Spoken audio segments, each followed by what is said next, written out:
Joe Devon, Raising the Bar, AIMAC and the Future of Accessible AI Development, Camp. Gold sponsors, ANZ, Intopia and Telstra. Silver sponsors, Canva and Coles. Supporters, Rumour, the design recruiter. All right. Well, thank you, Sarah, not just for the introduction, not just for running this, but for you and Stuart and Intopia inviting me over here to Australia. That by itself is a dream come true to be here, to meet this community. And it means a lot to me, especially because Sarah was responsible for making Global Accessibility Awareness Day in Australia the very first year that it was founded. That just blew me away. There were 3 events here. It was incredible. Now, accessibility is personal. It's personal for me, and it's personal for every one of you over here. And I think for a lot of us, it hurts. For me, it was my dad. My dad spoke 11 languages, including Aramaic. He survived the concentration camps. He was in Auschwitz and Dachau, was a brilliant man, and toward the later years of his life, he couldn't even bank. And it just felt almost like a humiliation. And this is what prompted me to write this blog post over here. Yesterday, Sarah and Jennison had the fireside chat where they were talking about how this whole thing came about. Actually, I wasn't even smart enough. I wrote a blog post proposing a day of awareness, this Global Accessibility Awareness Day, and I wasn't smart enough to tweet it out, but WordPress did it for me, and you can see it right here. And Jennison picked that up. And then from there, that one blog post on a database blog that had a good 10 users that actually paid attention to it, it turned into over 2,000 events around the globe in the last 10 years or so. And we stopped counting a few years in when we had a social media reach of 220 million. We figured once a country's worth of people are paying attention to this day, there's nothing more to really look at. And if you try to Google Global Accessibility Awareness Day, you will see that we have, 164 million results off of a blog post. And to give you a flavor of the type of events that occurred, I could go on all day with that. A few years in, Stevie Wonder gave a concert celebrating GAAD at the Apple campus. This is amazing because I really care about not the event, not the really cool stuff like meeting Stevie Wonder, but over here, this is Charlie Riggle, who heads up a group teaching accessibility at Amazon. And she loved the idea, so she took it and created GAM, Global Accessibility Awareness Month. And Amazon has about 1 million employees, and they spend an entire month every single day teaching accessibility. And she was scared that Jennison and I would be upset about her taking on that idea and taking it further, and we were thrilled. So she was shy to tell us, and then 5 years in, we both attended the event, and eventually they allowed that to be acknowledge it publicly. And then it culminated in 2024 with an interesting GAAD. I had my usual 10 keynotes lined up and then get a call from the White House saying, oh, we're going to do a GAAD event in 2 weeks, which was the day. Would you like to fly out to DC and speak? And that was a pretty wild event, having to reorient 10 different keynotes, but everybody was super understanding. And this just shows you that if you have vision of something important and you combine a community with it that cares, you can achieve a lot, right? But for me, I saw this tweet from the Blind Onion who said, "World eagerly anticipates participating in the next 364 days of global accessibility oblivion." Right at the end of the day, it was a beautiful day, a lot of celebration. And I was told, some people are just negative. They're negative about everything, and do not let that worry you. And I had the exact opposite reaction. It stung a little bit, but I looked at that and I said, that is not a tweet from somebody that's trying to be negative. This is someone in pain. And he's in pain because he's seeing all these celebrations and he's not having a good experience, right? I'm saying he, honestly, because I think I know who it is. But in any event, this kind of juggled in my head. I had just seen this movie, this documentary called Pink Ribbons about some charity events. And it always chafed me when I would see these organizations, they have, their company name cares, and then they will do multi-million-dollar in commercials to celebrate that they gave $25,000 to a charity. That is not the point for me of creating GAAD, right? So for me, it's really impact. Are we doing something that matters? I was running a company, built it to 100 people, a dev shop. So I was able to put together a state of accessibility report because it was my goal to try and understand, are we improving the state of accessibility or not? But unfortunately, that was right when COVID came around. And within a couple of years, we managed to do 2 reports, and then I lost the company as a result of it.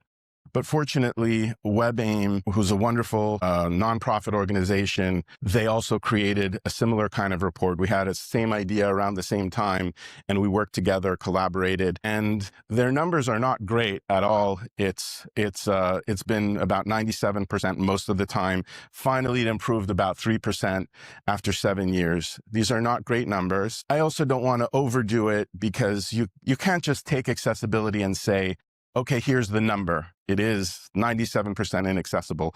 A lot of this is color contrast issues, and you can get around a lot of it.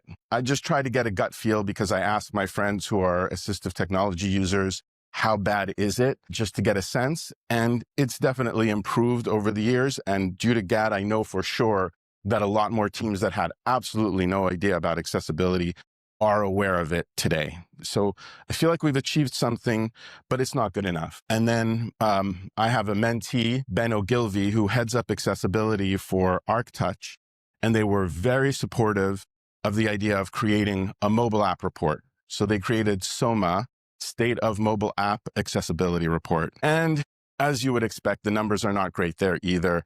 72% of the user flows that they tested across a variety of categories were either poor or failing. So our situation isn't great, and it is enough to make you feel a little bit despondent, but things always change.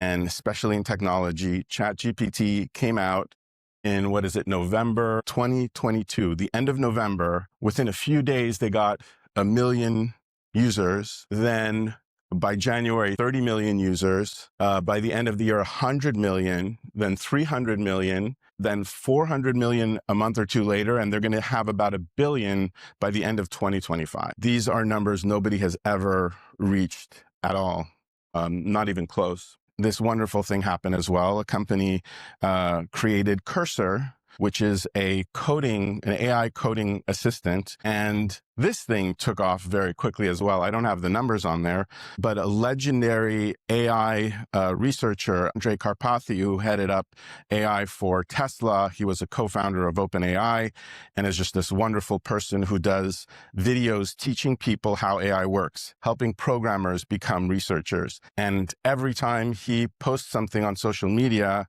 it tends to go viral, and he wrote this post about vibe coding, and this took off. And the founder, we're talking back in April, the founder of Cursor said back then that they were writing 1 billion lines of code that was accepted per day compared to a few billion lines of code written by the entire world. So that means 6 months ago or more, 1/3 of all code was written by one AI-assisted coding company.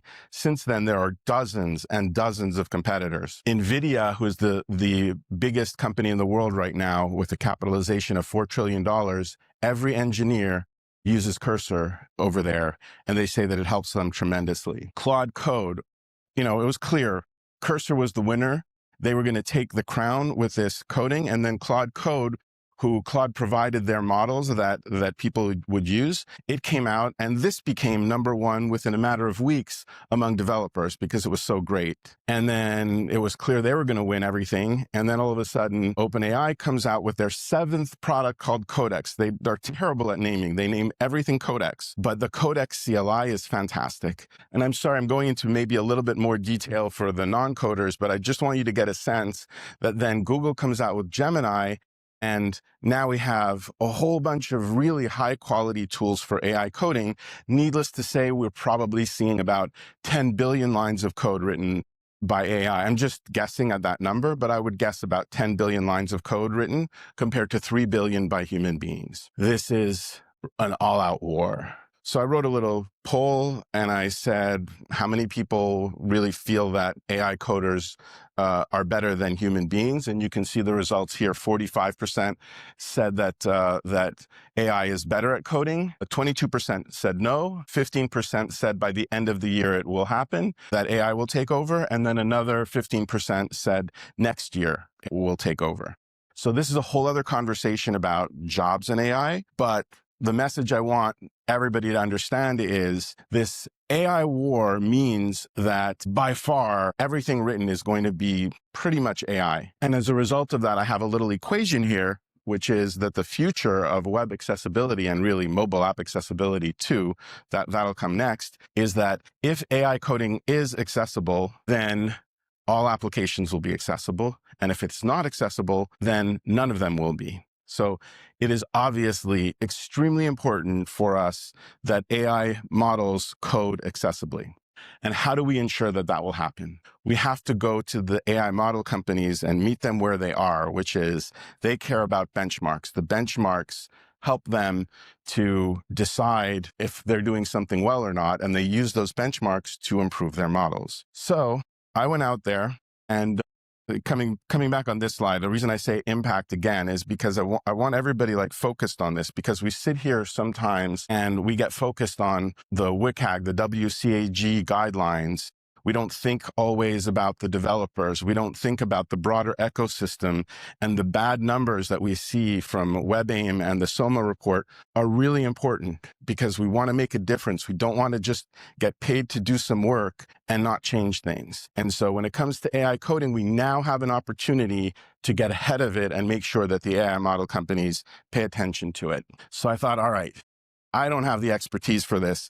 I have not touched code for 15 years. I've been running a company for 15 years, though I used to be a coder. So I went out to get the expertise, and guess how much money it costs to hire AI expertise in 2025. So I went out and tried to get funding for it, but nobody that I spoke to had any idea how important it was. And somehow I couldn't get the message across. So I did what any former programmer would do. I vibe coded a proof of concept. And by the way, I run a podcast with my co-host, Eamon McErlean, who heads up accessibility for ServiceNow. They're pretty big on AI. And so I showed him the prototype and he loved it. He came up with the name AIMAC, AI Model Accessibility Checker, and we worked on this together. So the first version of it is AIMAC.ai, and that's really the hardcore vibe-coded version of it, which means it has a few bugs. So I haven't really pushed it too hard and work now on improving it considerably because I'm open sourcing this.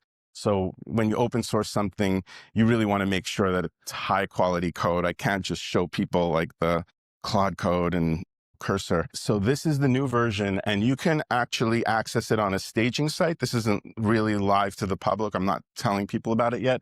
But it's AIMAC, AIMAC.pages.dev. That's where you can access it. And the goal here, people keep getting a little bit confused about what this is.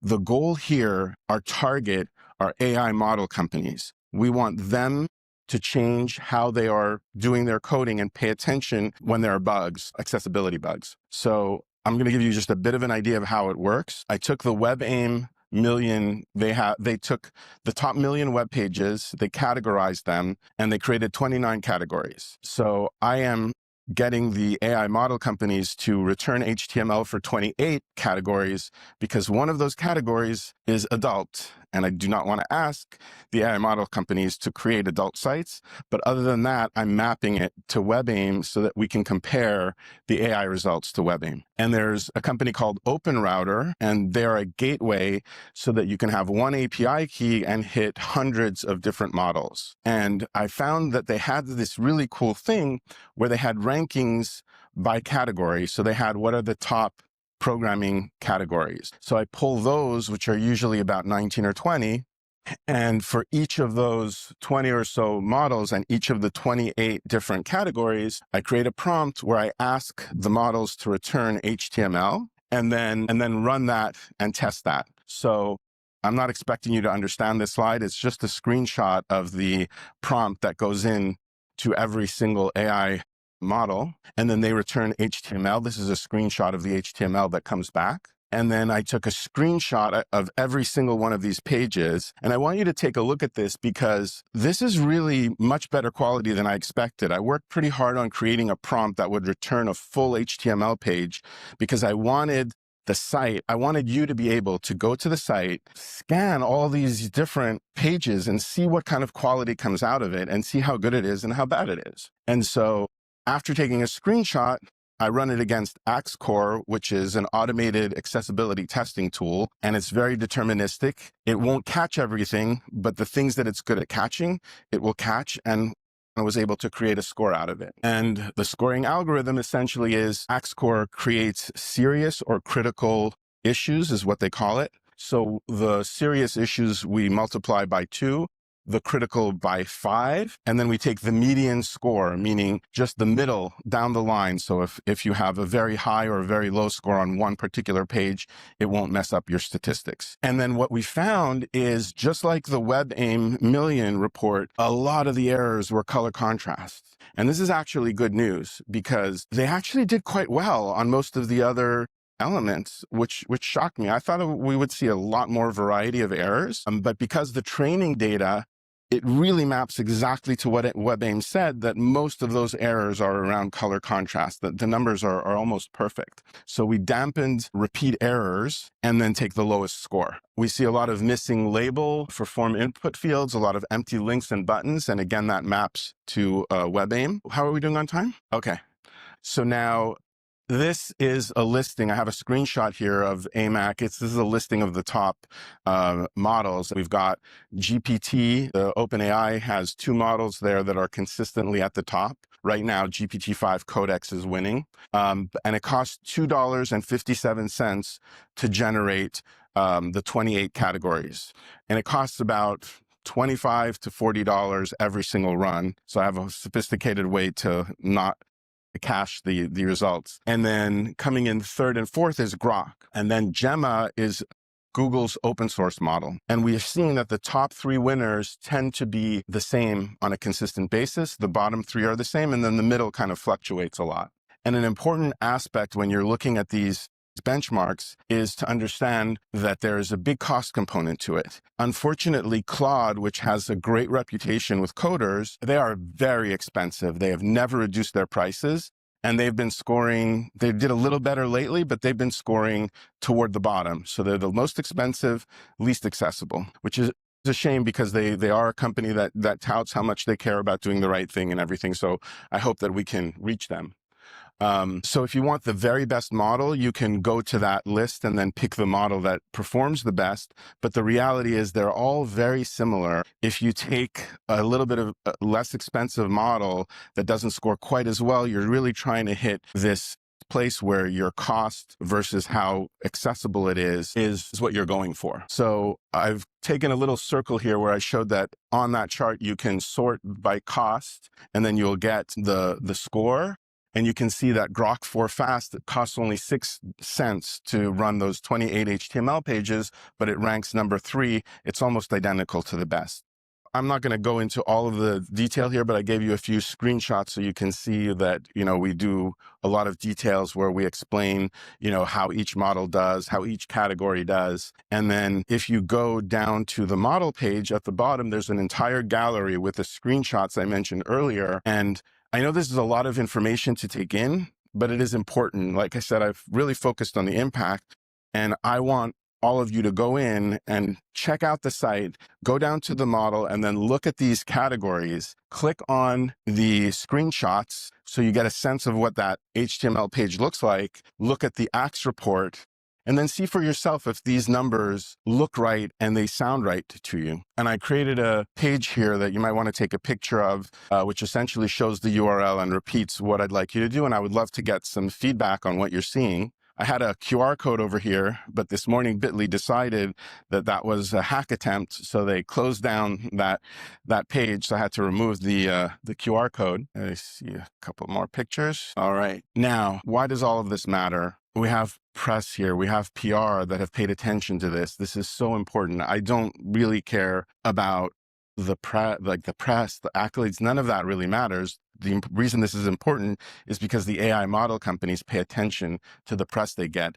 It impacts how well they do on the product side. It doesn't hurt to get the New York Stock Exchange to reach out and say, hey, would you like to do a TV segment on this? Because now the model companies pay attention, and I won't mention the name here publicly, but one of the big model companies approached me and said, can you please explain how this works? Because we want to take it on. And so I went through similar explanation that I did just here.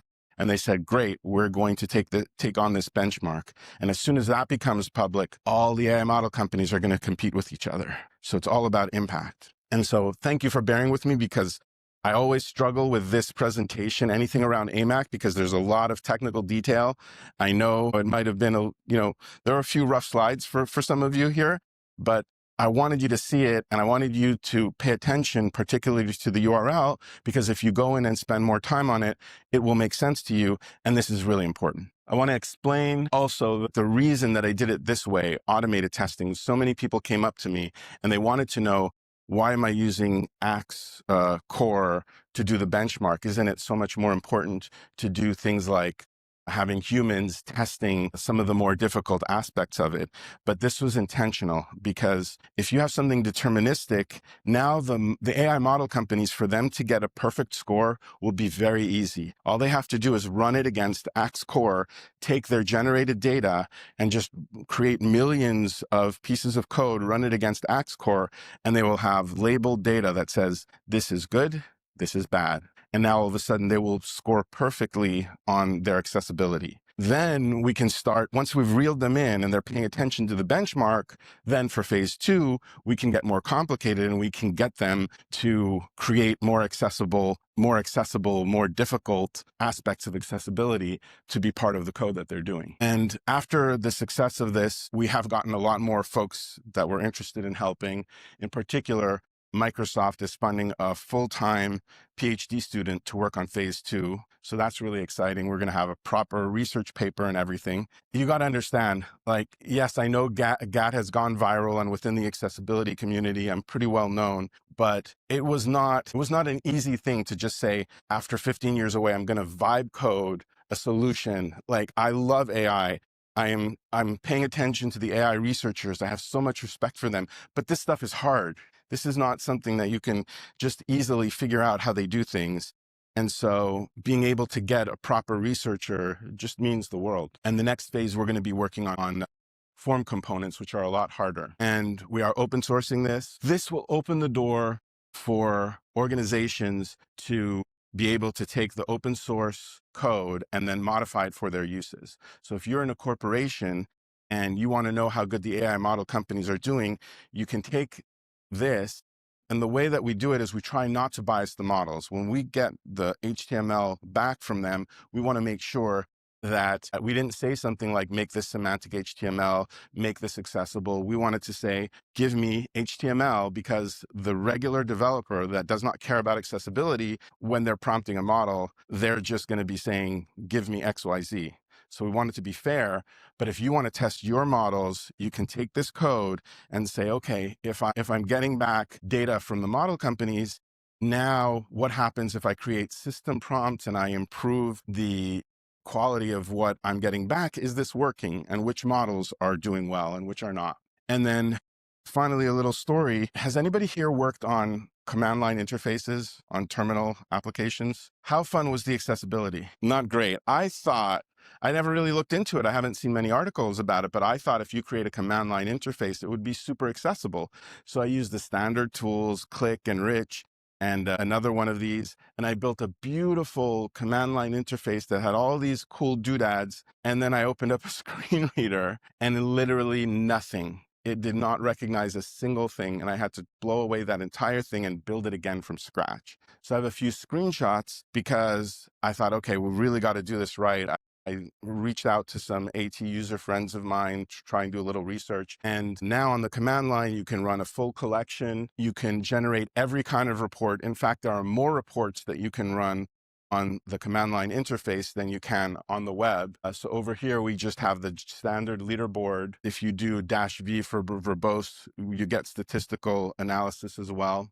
Then if you do, then you can report on the models. on the categories. And by default, it does tab separated variables because from the research that I've done, if you're a screen reader user, you prefer to have tab separated variables, but it's a lot harder to read if you're a sighted user, but there's a way to configure that. And then it will do JSON as well. From the people I've spoken to, they love to be able to take data and then pipe that into other tools in order to do all kind of research around it. So now we have a lot more support, which is wonderful to see. Hopefully some of you might be interested in getting involved as well, which you can do, because that's what we need. Is we need to make sure that AI is going to work for people with disabilities and for accessibility. And there's a meme in the AI community. I'm pretty sure this was the post that started it. You can just do things. And this is what I really want to bring home. This was not an easy project to do. I enjoy public speaking, but it's a difficult one when you're trying to bring a technical topic to an audience. Get out of your comfort zone, because it matters. If even 5 people in this room are inspired by something that happened over here and they do something of importance, it will all have been worth it. So please take that message home and try to have impact in everything that you do. Thank you. Thanks so much to Joe. So we're actually running a little early, so we are going to actually take questions from the floor.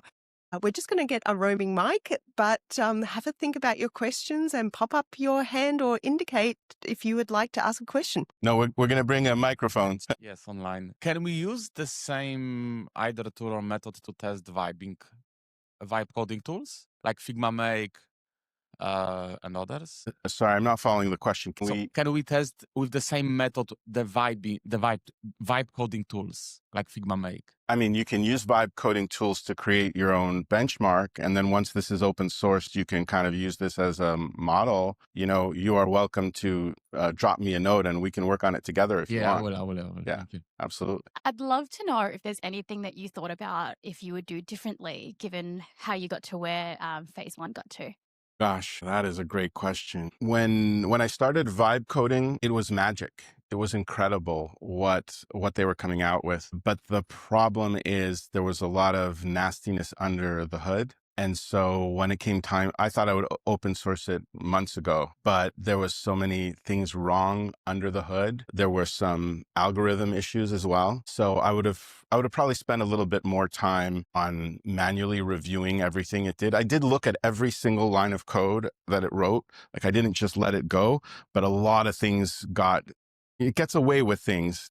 It's hard to explain. It's almost human the way it just snuck in. For example, I said in the testing, make sure that you never use my API key, very strongly, like made sure of that. And then all of a sudden the tests were coming back so slowly. I was like, something is off. And then I looked at my bill, and OpenRouter I lost $65 on it, grabbed the API key from the environment and then just started to run up the bill. A test, right? You're not supposed to run a test against a money charging API, right? So those are the kind of things that vibe coding will do to you. It's amazing on the good days. On the bad days, not so much. Any other questions for Joe? Hello. You said that there could be some opportunities to volunteer. So I'm interested to understand what kind of opportunities would be there for somebody who is not into coding. I think it would be a little bit harder if you're not into coding, but everybody has skills, right? If somebody is good at designing slides, that would be great. I tried to vibe code them, but that didn't. They're not as good at design. They're like me on design, these vibe coding tools. Hopefully Canva will come out with something soon. I'm waiting for that one. I'm going to attend your session for sure.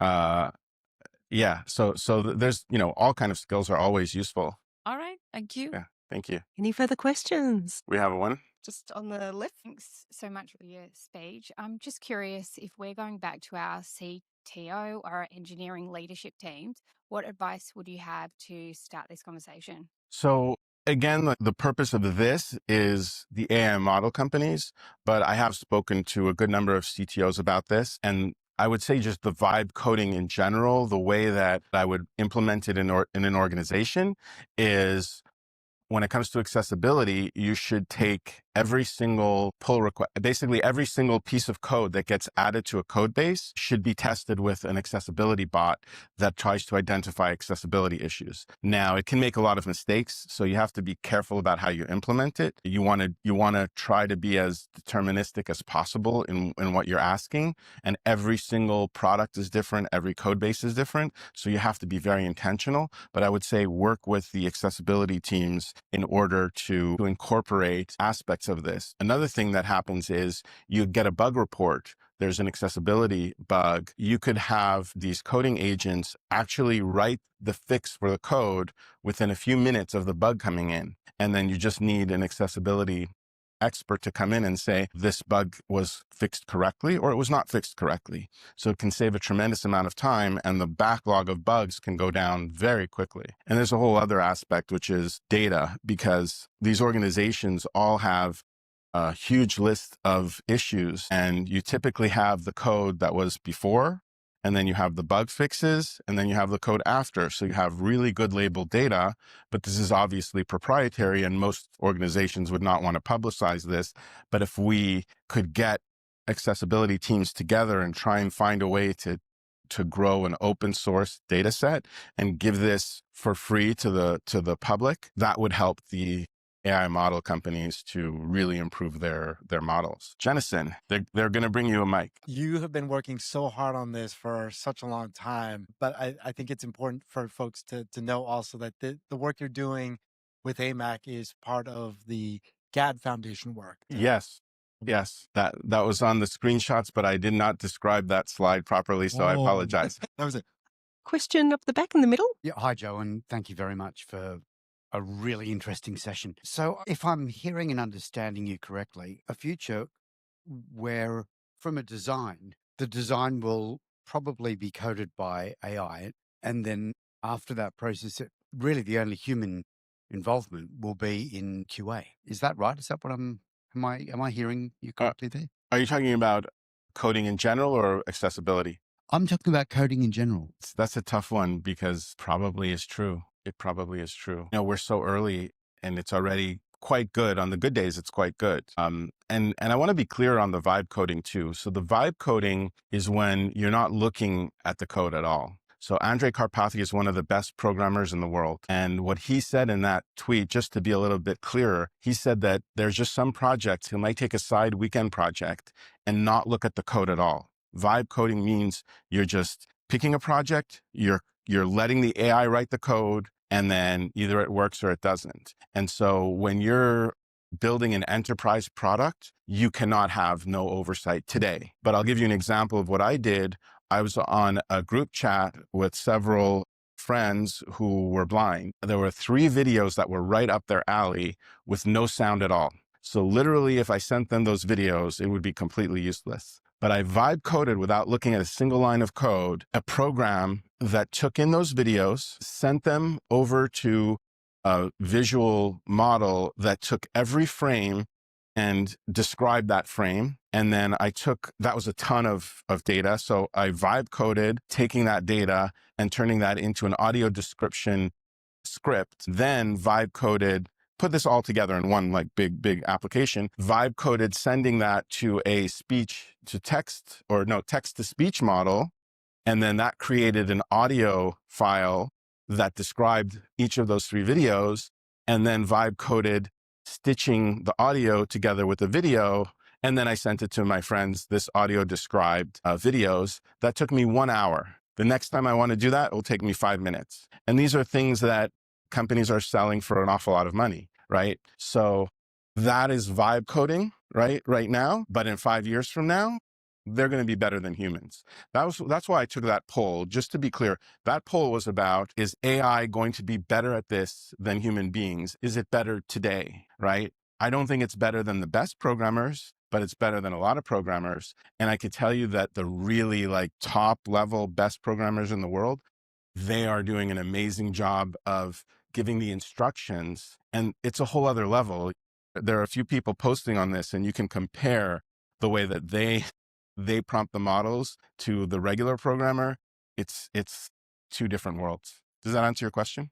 Right. Have one up the front, and I think then we will call it. Thanks, Joe. I'm just wondering, do you see potential for future AI models to develop their own algorithmic accessibility benchmarks? And if so, would that be a win? I don't know. I don't think that benchmarks is really the place that that they're going to be doing the coding so much. Where I think there's a tremendous amount of potential is something called computer use, where, and I'd love to actually work on this in the future, where you take for example, JAWS, and give that license to the computer and it runs JAWS.